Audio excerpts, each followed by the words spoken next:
Incluso a veces no es tan nueva, pero la estrenamos, ¿verdad? Y pues para nosotros es nueva y es una sensación bien bonita, lo nuevo. Lo nuevo, ¿ha escuchado la frase como niño con juguete nuevo, verdad? Ahí anda como un niño con su juguete nuevo, ¿verdad? Por ejemplo, cuando acaban de comprarle la moto al cipote, cuando acaban de comprarle un nuevo celular, anda como un niño con juguete nuevo, ¿verdad? Anda planteándoselo a todo mundo, enseñándoselo. Y es bonito tener cosas nuevas. Lo nuevo nos gusta, nos atrae. De hecho han inventado hasta aromas, ¿verdad? Para vehículos que dice con aroma a nuevo. Entonces uno se sube y por muy viejo que esté el carrito, por dentro huele a nuevo, ¿verdad? Es porque nos gusta lo nuevo, nos atrae. Y es bonito lo nuevo siempre y cuando no altere demasiado nuestra vida, ¿verdad? La ropa no altera demasiado nuestra forma de vivir. Tener algo nuevo pues no altera mucho nuestra forma de vivir, pero de repente lo nuevo puede no ser atractivo cuando implica que tenemos que hacer algunos cambios, algunos cambios que ya nos mueven del lugar en el que estamos. Y ahí como que lo nuevo ya no mucho, ¿verdad? O sea, aquello que podía ser de bendición, de repente decimos, esto probablemente puede salir mal. Y lo nuevo a veces nos asusta. Y es porque los cambios son difíciles de aceptar muchas veces para algunas personas. A veces nos cuesta aceptar los cambios. En administración se nos enseña algo acerca de algo que se llama resistencia al cambio. Y es de que muchas personas, o por lo general el ser humano, siempre va a tender a luchar contra las cosas que lo mueven de su sitio. Uno siempre va a luchar contra las cosas que lo mueven a uno del lugar donde está. Por ejemplo, ¿no ha visto usted cuando los muchachos juegan, verdad? Y de repente llega uno y empieza a quererlo botar al otro, ¿verdad? Siempre está como deteniéndose, como haciéndole frente para que no lo boten, para no moverlo de su lugar. Y muchas veces eso nos pasa en la vida, enfrentando los cambios que vienen a la vida. Y el cambio es algo necesario, pero los seres humanos luchamos contra aquellas cosas que representan una amenaza a nuestra comodidad. De repente usted está ahí sentadito, bien tranquilo, escuchando la prédica, y de repente le digo yo, hermano, póngase de pie, salga corriendo. O sea, no, ¿verdad? El cambio como que, o sea, yo estoy cómodo, ¿para qué voy a hacer lo que me pide? Yo estoy cómodo aquí sin levantar mis manos, ¿para qué voy a levantar mis manos? Y a veces nos cuesta mucho el cambio. Recuerdo una vez, yo trabajé en fábricas donde se confeccionaba ropa, y recuerdo una vez que íbamos a cambiar la forma en la que por años la gente había hecho las cosas. Íbamos a cambiarlo, era un cambio un poco drástico. Y empezamos a intentar cambiarlo, ¿verdad? Pero de repente empezaban a haber rumores y la gente empezaba a rumorar entre ellos, ¿verdad? Habían rumores, algunos decían que iban a renunciar, algunos nos hacían comentarios. A veces yo pasaba, muchacho, véngame. Y sí, mire, es cierto que van a hacer esto y lo otro. Sí, le decía yo. No, pero mire, eso no va a funcionar, que no sé qué. Y un montón de cosas. Y la gente estaba tensa y le asustaba el cambio. Al final, cuando lo implementamos, descubrimos que la nueva forma le beneficiaba más a las personas incluso que la antigua. Muchas veces nosotros estamos como empujando y no queremos cambiar o no queremos aceptar el cambio cuando lo que viene puede beneficiarnos, y a veces no lo vemos. ¿Cuántas veces nos ha pasado eso, verdad? Frente a un reto de la vida, frente a un reto que nos impone la vida, comenzamos a quejarnos, comenzamos a murmurar con la gente, comenzamos a murmurar contra Dios, contra el gobierno, en vez de enfrentarlo de una vez y decir, bueno, si esto viene, entonces hagámosle frente, como decimos aquí en El Salvador, ¿verdad? Hagámosle frente, si de todos modos no hay vuelta para atrás. Entonces, uno se pone a pelear muchas veces con cosas que no debiera luchar. Y a veces nosotros gastamos tantas energías en luchar contra algo que probablemente nos va a beneficiar en el futuro. Un poema llamado Instantes de Jorge Luis Borges dice en una parte: si volviera a vivir, tendría más problemas reales y menos imaginarios. Tendría más problemas reales y menos imaginarios. ¿Se ha puesto a pensar usted que la mayoría de sus problemas no son reales? Que la mayoría de sus problemas van a pasar mañana. O sea, todavía no ha llegado mañana y nosotros ya estamos emproblemados con el día de mañana. ¿Se ha dado cuenta que algunos de sus problemas van a pasar dentro de 6 meses, dentro de 9 meses, dentro de 10 meses? Esa pasó rápido.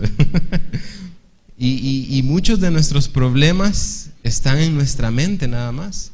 Están en nuestra mente y nos enfrascamos, nos preocupamos, nos enfermamos, nos estresamos por cosas que aún ni siquiera han pasado. Por eso el Señor nos recomienda que le baste a su día su propio afán. O sea, ya tenés suficiente con el afán de hoy. ¿Por qué te vas a preocupar por el día de mañana? Y si usted se ha dado cuenta, muchos de esos problemas no tienen la magnitud que uno se imaginaba. Ya cuando llega el momento de enfrentarlo, ya uno lo logra enfrentar, lo logra pasar, y aquello que uno se imaginaba que iba a ser el fin del mundo, de repente se convierte en algo que nos hace crecer, que nos hace ser mejores. Y a veces nos enfrascamos tanto en no aceptar o en luchar contra las cosas que vienen a nuestra vida, cuando muchas veces necesitamos que hayan cambios en nosotros. Por ejemplo, ¿cuántos muchachos, por ejemplo, se han quedado sin el amor de su vida porque no se atrevieron a declararle su amor a esa persona, ¿verdad? ¿Cuántos de nosotros nos quedamos así como que no nos atrevimos nunca y pues la muchacha se fue con otro incircunciso, ¿verdad? Y cuando lo peor que podía haber pasado era que le dijera que no. Y muchos de nosotros pasamos por esas cosas. Yo recuerdo que en alguna vez pasé por esa situación, pero en eso conocí al Señor y Él cambió mi vida. Y ya de ahí ya me aventé, ¿verdad? Entonces, a veces lo más difícil que le pueden decir a uno es que no. O aquellas diabólicas palabras salidas del infierno, ¿verdad? Solo te quiero como un amigo. Y muchos de nosotros no enfrentamos o no nos arriesgamos a encarar los retos que nos trae la vida con una actitud diferente, con una actitud no de queja ni de murmuración, sino de hacerle frente. ¿Se puede imaginar por un instante cómo fuera su vida si, como decía el poema, volviera a vivir? Si usted volviera a vivir, si de repente le dieran la oportunidad de regresar en el tiempo y volver a vivir, ¿será que tomaría usted las mismas decisiones? ¿Será que iría a los mismos lugares? ¿Será que diría usted, mejor voy a cambiar algo? Mejor voy a hacer esto de esta manera, no como lo hice. Si se nos diera la oportunidad de volver a vivir, ¿será que enfrentaríamos diferente la vida? Muchos de nosotros estamos esperando a que algo nuevo pase. Y eso puede sonar imposible, pero la verdad es que la palabra de Dios nos habla de comenzar de nuevo. Puede ser que usted haya nacido en 1912, en 1985, en 1996, pero ese es su nacimiento físico o su nacimiento del cuerpo. Pero el Señor nos habla de un nuevo nacimiento, y eso es de lo que quiero que hablemos ahora, de un nuevo nacimiento, de una nueva vida. Cómo comenzar de nuevo, cómo todo lo que ya ha pasado hasta este día puede tener un punto final y empezar una nueva vida. Usted puede empezar a escribir su historia de una manera diferente a partir de ahora, y lo puede hacer con la ayuda del Señor, y ya vamos a ver cómo. Quisiera que fuera conmigo, por favor, a la segunda carta de Pablo a los Corintios, a la segunda carta de Pablo a los Corintios, capítulo 5 y versículo 17. Es un versículo muy conocido, segunda de Corintios 5, 17. Es un versículo, como les decía, muy conocido, pero la idea que encierra o la enseñanza que encierra va más allá de lo que podemos ver superficialmente, ¿verdad? Dice el versículo: de modo que si alguno está en Cristo, nueva criatura es. Las cosas viejas pasaron, he aquí todas son hechas nuevas. Las cosas viejas pasaron. Una versión dice: las viejas pasaron, ¿verdad? La versión de Timoteo. Hay una en la Nueva Traducción Viviente, dice esto, el mismo versículo dice: esto significa que todo el que pertenece a Cristo se ha convertido en una persona nueva. La vida antigua ha pasado, una nueva vida ha comenzado. Imagínense qué poderoso. La traducción dice: todo el que pertenece a Cristo se ha convertido en una persona nueva. A ver, huela a la persona que tiene la par, a ver si huele a nuevo, hermano.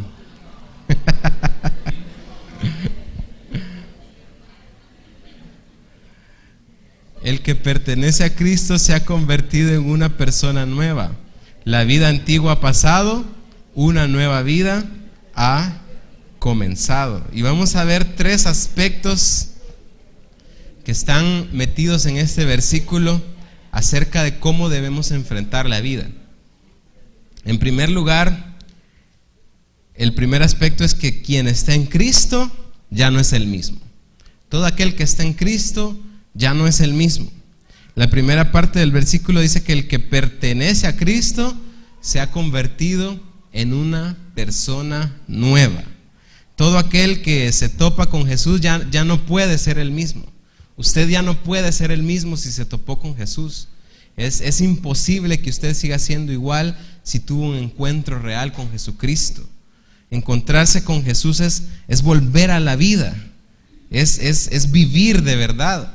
En Efesios 2:1, Efesios capítulo 2, versículo 1, Pablo dice: y Él os dio vida a vosotros cuando estabais muertos en vuestros delitos y pecados. Él, o sea, el Padre, nos dio vida a nosotros cuando estaban muertos. Quiere decir que antes de venir a Cristo, usted y yo estábamos muertos. Y probablemente ese es el olor que sintió del que tenía la par, ¿verdad? No es cierto. Probablemente, de hecho, nosotros, usted y yo, antes de venir a Cristo, estábamos muertos en nuestros delitos y pecados. Su espíritu estaba muerto. Había una separación de Dios. La muerte tiene que ver con una separación. La muerte física es la separación de su alma con su cuerpo, ¿verdad? Ahí se le va el alma y su cuerpo queda aquí. Esa es una separación. Y la muerte espiritual tiene que ver con la separación del hombre con Dios, del espíritu de Dios con el espíritu del hombre. Hay una separación. Entonces hay una muerte. Siempre que hay una separación, hay una muerte. Por ejemplo, las parejas que se separan, que tienen un divorcio, que tienen alguna relación y de repente se separan, algo se murió ahí. Hay algo que está muerto ahí. Y por eso dicen: no, todavía estoy guardando luto, le dice. Le manda el mensajito: mira, salgamos. No, todavía estoy de luto. Porque hay algo que murió ahí. Siempre que hay una separación o la muerte implica separación. Y nosotros, usted y yo, estábamos muertos antes de venir a Cristo en nuestros delitos y pecados. Estábamos separados totalmente del Padre. Y dice Pablo, Él os dio vida a vosotros cuando estabais muertos en vuestros delitos y pecados. Él nos dio vida. Es Él quien nos devuelve la vida, quien nos da la vida. Antes de venir al Señor estábamos muertos, nuestra conciencia estaba entenebrecida. Nos daba igual pecar o no pecar, ofender a Dios o no ofenderlo. No tomábamos en cuenta a Dios. No poníamos en primer lugar al Señor, pero al encontrarnos con Jesús, Él nos regresa a la vida. Nuestros ojos son abiertos y ahora caminamos con un propósito y en sus fuerzas, ¿verdad? Ya no por nuestras fuerzas, sino por las de Él. Ninguna persona, religión o partido político puede darle vida a usted, hermano. Nadie, absolutamente nadie, solo Jesucristo. Solo encontrarnos directamente con Jesucristo puede darnos vida y vida en abundancia, dice Él mismo. Entonces, eso es lo que nos da vida. Y ninguna persona que conoce al Señor puede decir que va a seguir siendo igual. Conocer a Jesús es vivir de verdad. Yo recuerdo cómo era mi vida antes de conocer al Señor. Mi vida era gris, no tenía un propósito, no tenía dirección, no tenía un sentido de vida. Recuerdo cómo la vida, o los últimos meses antes de llegar al Señor, recuerdo cómo mi vida pasaba y yo me hundía cada vez más en cosas sin sentido. Y cómo el Señor vino y me rescató de ahí. Es decir, uno está muerto antes de conocer al Señor. Usted, si vive sin el Señor, aunque ya lo haya conocido antes, pero se ha alejado, uno está muerto. No tiene un sentido de vida. Uno subsiste nada más porque pues hay que vivir, ¿verdad? Algunos tratan de hacer dinero, algunos tratan de nada más subsistir, pero a la larga solo están existiendo. Solo el hecho de conocer a nuestro Jesús es lo que nos da vida de verdad. Solo en Él podemos encontrar la vida. Solo en Él, y Él es el que nos da la vida. Desde que conocí al Señor, yo puedo decir que soy una persona nueva, definitivamente. Soy una persona nueva y yo he visto cómo Dios ha transformado mi vida. Y he visto cómo Dios ha transformado la vida de muchas personas que se han acercado a Él. Yo he conocido gente que antes de conocer al Señor era lépera, era malcriada, era mal hablada, era borracha, era fumadora. De hecho, yo era todo eso, hermanos, aunque usted no lo crea. Ya ni me acuerdo cómo era, pero así era yo. Y es el Señor el que nos va cambiando. Ahora viene la pregunta, ¿verdad? ¿Es usted una nueva persona? ¿Será que nos hemos convertido en una nueva persona? ¿O somos los mismos de siempre? ¿Será que de verdad hemos conocido a Jesús? ¿Será que de verdad nos hemos encontrado con Él? ¿O somos los mismos léperos de siempre? ¿O somos los mismos pícaros de siempre? ¿O somos los mismos? Es decir, ¿somos una persona nueva o somos los mismos de siempre? Todo aquel que se ha topado con Jesús no puede ser igual. No puede ser igual, porque el Señor nos da vida. El que está vivo no es igual que el que está muerto. Compare usted un vivo con un muerto. Se va a dar cuenta que hay muchas diferencias, ¿verdad? Por ejemplo, el vivo respira y el muerto ya no. Eso lo pueden hallar en Wikipedia. Hay muchas diferencias. El que está vivo puede seguir creciendo, puede seguir avanzando. El que está vivo camina. El que está muerto está en un solo lugar. Y solo aquel que se ha encontrado con Jesús puede decir que tiene vida. Solo aquel que se ha topado personalmente con el Redentor y con el Salvador de nuestra alma puede decir que tiene vida. Si usted no se ha topado con el Señor, hermano, déjeme decirle que usted está muerto. Puede ser que usted haya estado en miles de cultos durante toda su vida, pero si no se ha encontrado con Él, usted sigue siendo el mismo. Y hasta que no tenga un encuentro verdadero con Jesús, no va a dejar de ser el mismo. No va a dejar de ser el mismo, aunque intente toda su vida ser diferente. Siempre le va a ganar la picardía. Siempre le va a ganar la debilidad, siempre, porque está luchando en sus fuerzas, porque está muerto y no va para ningún lado. Entonces necesitamos de veras conocer al Señor, necesitamos de veras tener un encuentro real con Él. Ese era el primer aspecto. Quien está en Cristo ya no es el mismo. El segundo aspecto es que la vida antigua ha pasado. La vida antigua ha pasado. ¿Cómo era su vida antes de conocer a Jesús? ¿Cómo era su vida y cómo es ahora? Si no podemos hacer una diferencia entre antes de conocer al Señor y ahora, probablemente no lo hemos conocido. Si hay una diferencia es porque el Señor estuvo ahí. Por ejemplo, hay un antes de Cristo y un después de Cristo en la historia. ¿Qué dice eso? Que hubo algo en medio y fue la vida de nuestro Señor. Entonces, que Él estuvo ahí, que estuvo presente ahí. Si su vida no tiene un antes de Cristo y un después de Cristo, es porque Él no ha estado ahí. Es porque usted no lo ha incluido ahí todavía y necesita encontrarse con Él.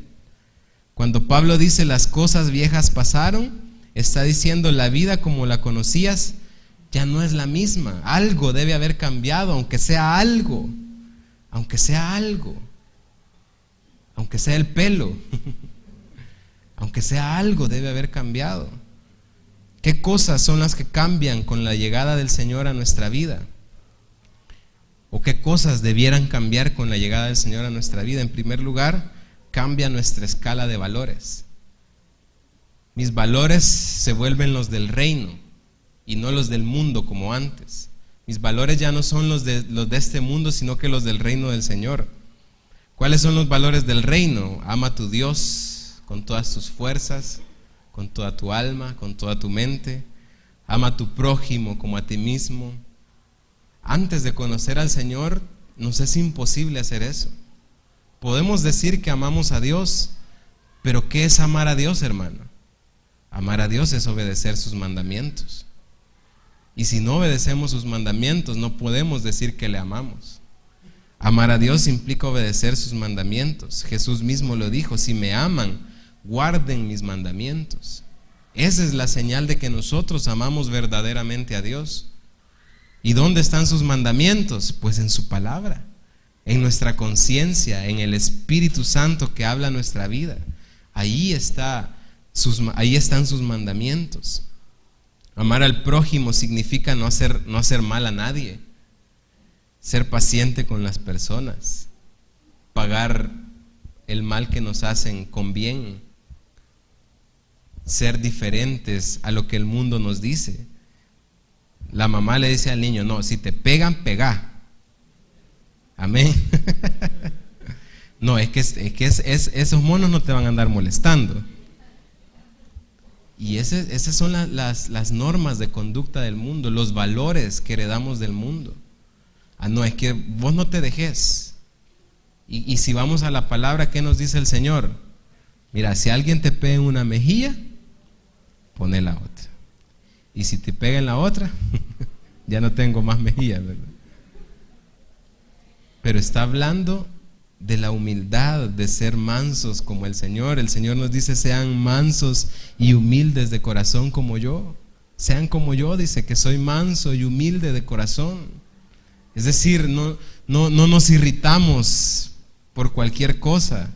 Somos pacientes con la gente, no pensamos mal para otros. Si todas esas cosas aún reinan en nosotros, probablemente necesitamos meternos más con el Señor, porque esas cosas van cambiando en la medida que nosotros vamos entrando en comunión con Él.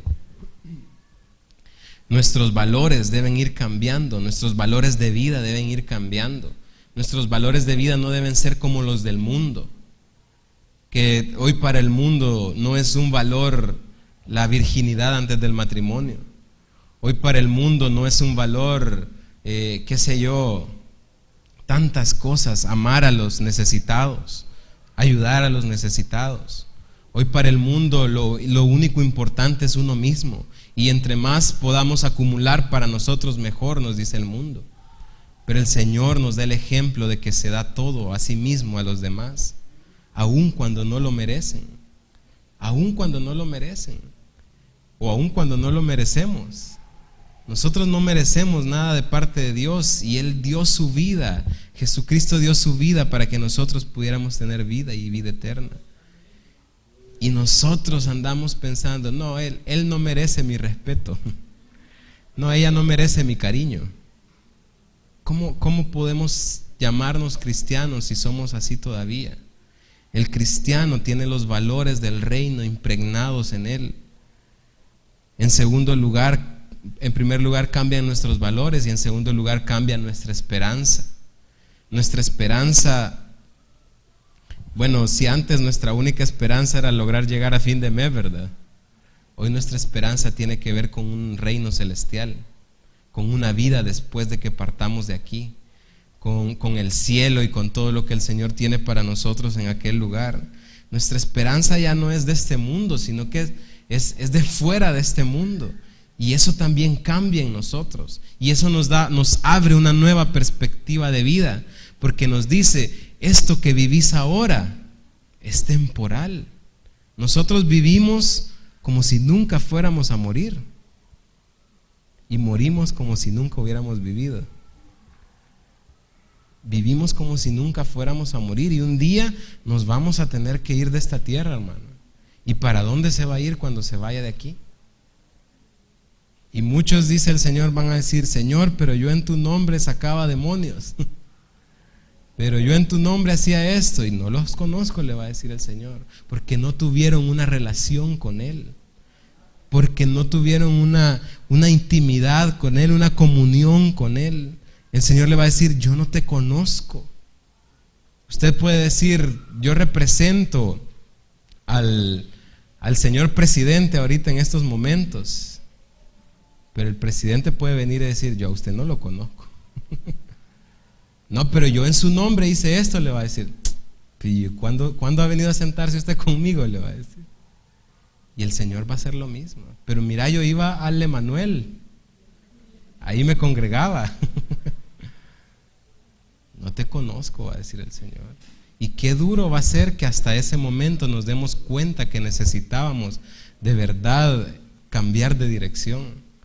Pero qué bueno es el Señor, que mediante su palabra nos dice ahorita en vida: ese cuerpo que tenés tan bonito no va a ser eterno.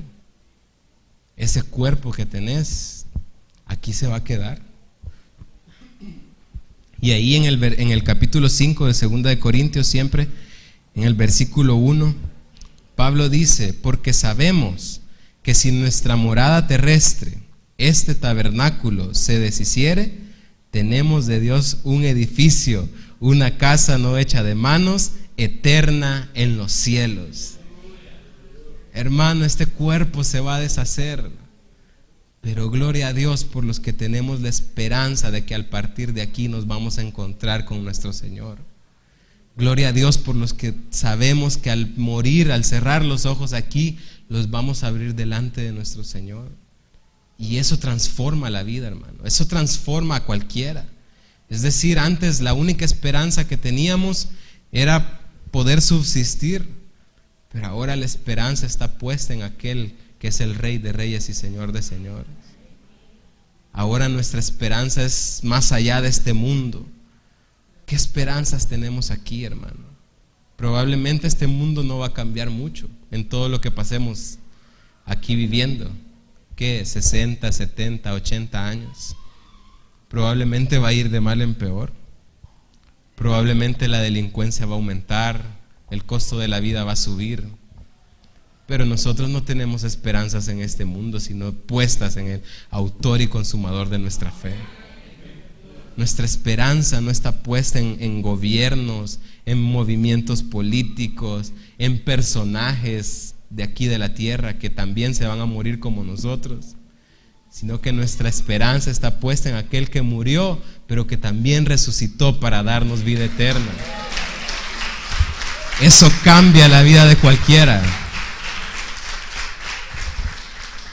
Eso cambia la vida de cualquiera, hermano. Cambia cuando nos topamos con Jesús, cuando nos topamos cara a cara con Él, cambia nuestra escala de valores, nuestros valores son transformados y también cambia nuestra esperanza. Nuestra esperanza ya no es de este mundo.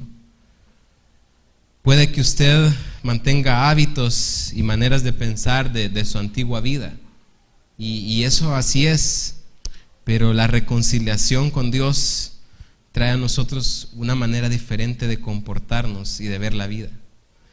Trae una manera diferente o cambia nuestra conducta. y cambia nuestra forma de ver la vida. El toparnos con Jesús nos transforma, nos da una nueva escala de valores y una nueva esperanza en Cristo Jesús.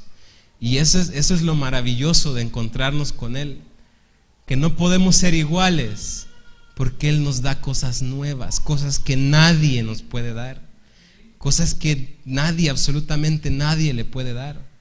Él nos entrega cosas que son invaluables. Cualquiera o alguna persona puede venir y darle mucho dinero, darle un carro nuevo, darle una esposa nueva, un esposo nuevo, pero nadie le puede cambiar su sistema de valores y darle una nueva esperanza. Nadie puede hacer eso, solo Cristo Jesús. Y por eso es necesario que nos metamos con Él. En primer lugar, decíamos que quien está en Cristo ya no es el mismo. En segundo lugar, que la vida antigua ha pasado. Y en tercer lugar, que una nueva vida ha comenzado. Y el versículo termina diciendo: he aquí, todas son hechas nuevas. Y en la traducción que le leí decía: he aquí, una nueva vida ha comenzado. Algo nuevo, totalmente nuevo ha comenzado. Hoy empieza un año. Usted puede empezar una nueva vida también, caminando con el Señor, andando en sus caminos. He aquí, todas son hechas nuevas.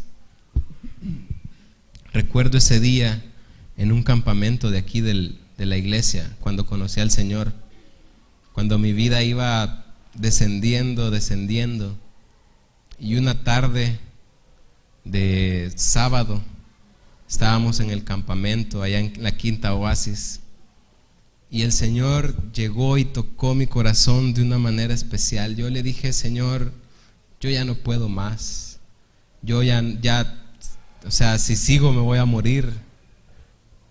Y ya no encontraba sentido, y le dije: haz lo que querás conmigo, haz lo que querás, te entrego mi vida, te entrego mi corazón.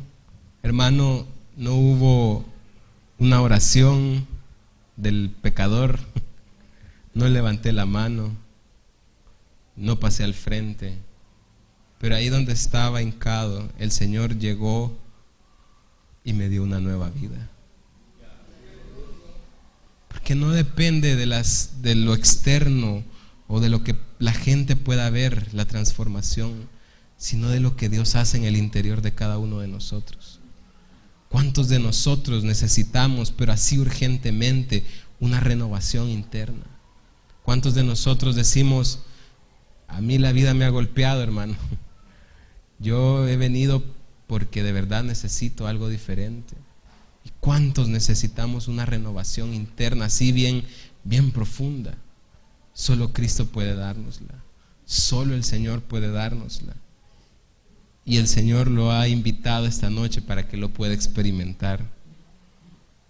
Recuerdo cuando experimenté su amor y perdón, y pude sentir ahí, de rodillas, pude sentir que iniciaba algo nuevo, que había sido limpiado, y que de ahí en adelante venía algo diferente, algo nuevo. Un día antes del campamento, o 2 días antes, perdón, del campamento, yo estaba fumando casi 2 cajetillas al día, con dinero que no me costaba a mí. A veces me las regalaban, ¿verdad? Pero los amigos como son, ¿va? Pero ese día que yo conocí al Señor, ese fin de semana fue tan trascendental que el lunes yo regresé a mi vida como la llevaba, y ya no volví a tocar un cigarrillo jamás, hermano. Y eso hace 10 años, 10 años, un poquito más de 10 años. Y es algo que solo el Señor puede hacer. A partir de ahí mi vida tuvo un significado tremendo, tuvo una dirección, tuvo un sentido. Y a pesar de que cuando uno comienza algo nuevo también hay dificultades, hubo aquellos que se burlaron de mí, otros que me rechazaron, hubo unos que me decían: Néstor, Eván. Yo me llamo Iván, pero ellos me decían Eván por evangélico.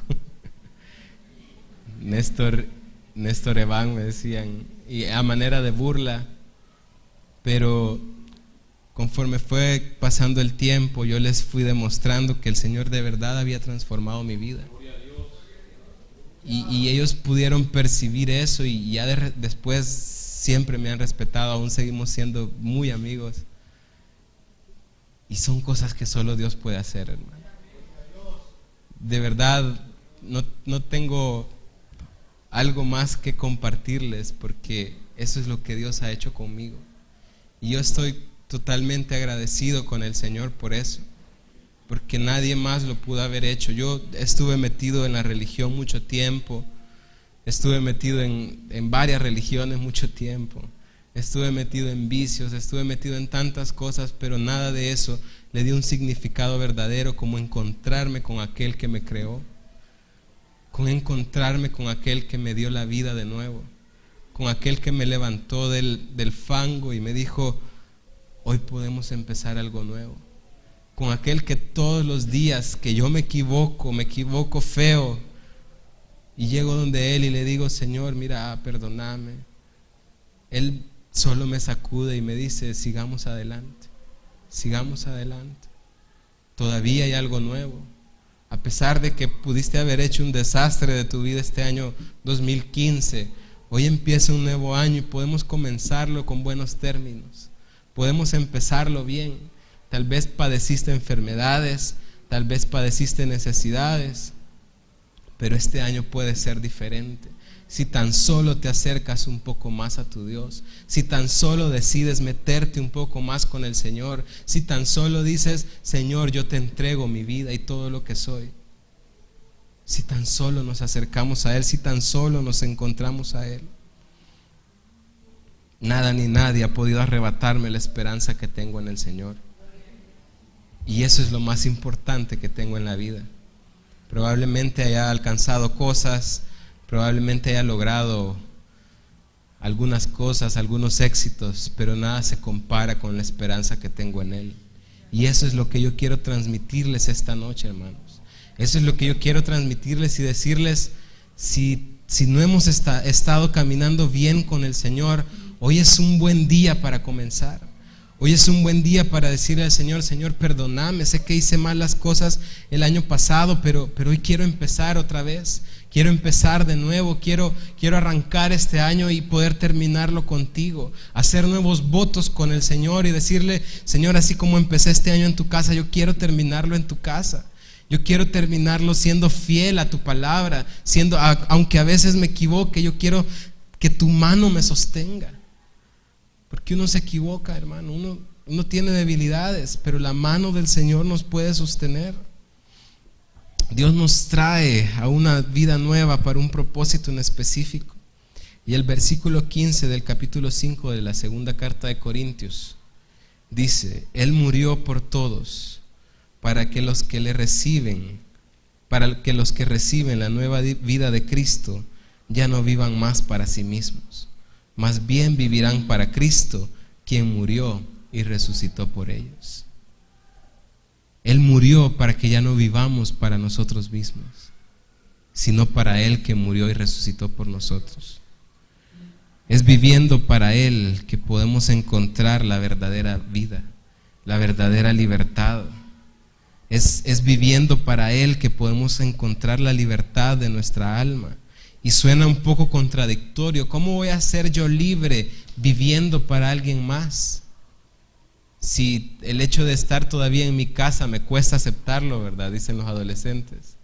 Yo vivo con mis padres y siento que me tienen en una prisión. ¿Y cómo vivir para alguien más puede ser la libertad que yo he estado anhelando? La verdad es que en nosotros mismos, hermanos, no podremos encontrar lo que encontramos en Él. Si usted vive para usted mismo, probablemente alcance cosas buenas en esta vida, pero ¿de qué sirve ganar la vida si pierde su alma? ¿De qué sirve ganar todo en la vida si pierde su alma? Es viviendo para Cristo que podemos encontrar verdadera libertad, libertad del pecado, libertad del chambre, libertad de la enfermedad, libertad de tantas cosas que nos mantienen atados. En nuestras fuerzas no podríamos, aun si usted intentara toda la vida ser diferente, nadie puede realizar una obra transformadora como la que Dios hace en un solo instante. Yo puedo esforzarme toda la vida por ser diferente. Yo recuerdo que con un amigo de la universidad, se llama Diego, con él fumábamos y entre los dos nos patrocinábamos, ¿verdad? Y había veces que decíamos, hoy sí vamos a dejar de fumar, porque uno cuando va madurando va viendo que eso es malo, ¿verdad? Pero hoy sí vamos a dejar de fumar, hoy sí va, y comprábamos una cajetilla y la poníamos así en la mesa. Vaya Diego, le decía yo, esta es la última cajetilla de la vida, le decía. Está bueno, me decía. Y cabal, hasta nos duraba como una semana para que nos aguantara, ¿verdad? Y dejábamos de fumar 2 semanas, 3 semanas, pero al tiempo volvíamos y volvíamos. Y muchas veces hicimos eso, no crea que solo una vez. Un montón de veces pasamos por eso. Fue hasta que el Señor tocó mi corazón que eso ya dejó de ser bueno para mí, que eso ya dejó de ser necesario para mí. ¿Qué es lo que a usted lo tiene atado, hermano, hermana? ¿Será un rencor? ¿Será una tristeza? ¿Será algo que le hicieron que no lo deja vivir? Hoy puede entregarle eso al Señor y decirle: Señor, quiero vivir para ti, no para mí, no para mis sentimientos, no para mis deseos, no para lo que yo quiero, sino para lo que tú quieres para mí. Y ahí es donde encontramos la verdadera libertad. Dios nos trae a la vida con un propósito, y ese propósito también trae una misión. Y para terminar, quisiera que leyéramos 2 de Corintios, siempre ahí en el capítulo 5, versículo 19. Pero se los voy a leer en la Nueva Traducción Viviente. Dice: pues Dios estaba en Cristo reconciliando al mundo consigo mismo, no tomando más en cuenta el pecado de la gente, y nos dio a nosotros este maravilloso mensaje de reconciliación.